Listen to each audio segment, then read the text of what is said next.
family te when some Miss Marceni Award All India level award in Kenya women in Kenya award Allah long wina long samla are ba komin ta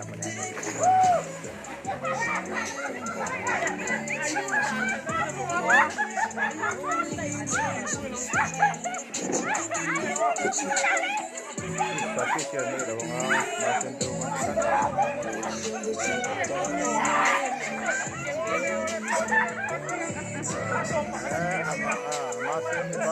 bate kita mah kalau dia orang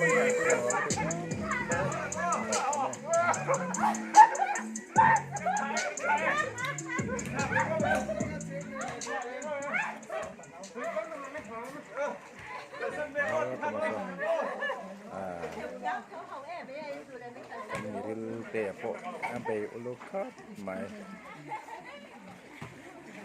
nama hai sapi siapa ke hai ke nama misna hai ke pai ulukat mai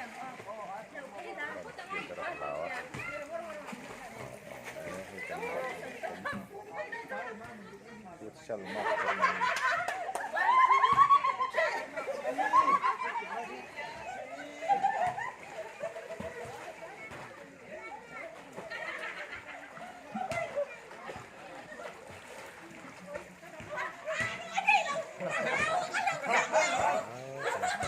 mampu dia打了多少钱一物做了多少钱 Hello he'll be short hết cả cái làm gì đó anh chị biết nào không tên tiền anh đi top dok dan kai tak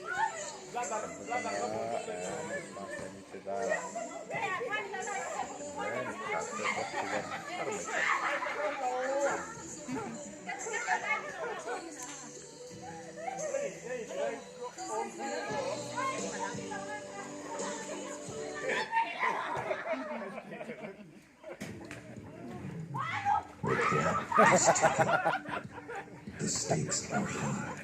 Atau swak meh lah mesin tahu tu.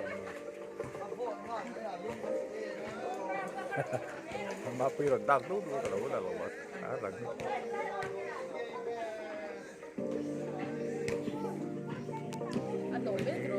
Dia sambil dia pun modal media di sana. Sambil so dah, masa dia buat women itu juga buat dia.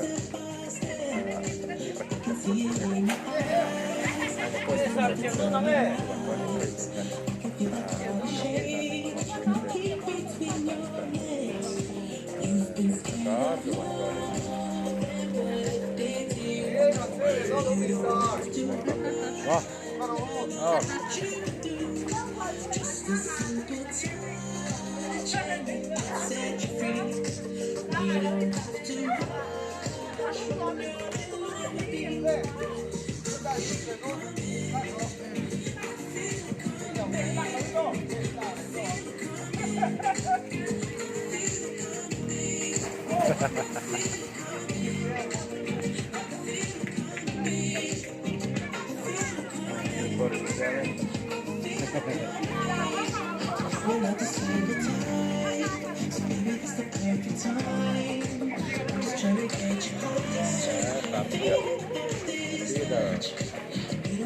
cầm đầu mà tôi cũng đã trong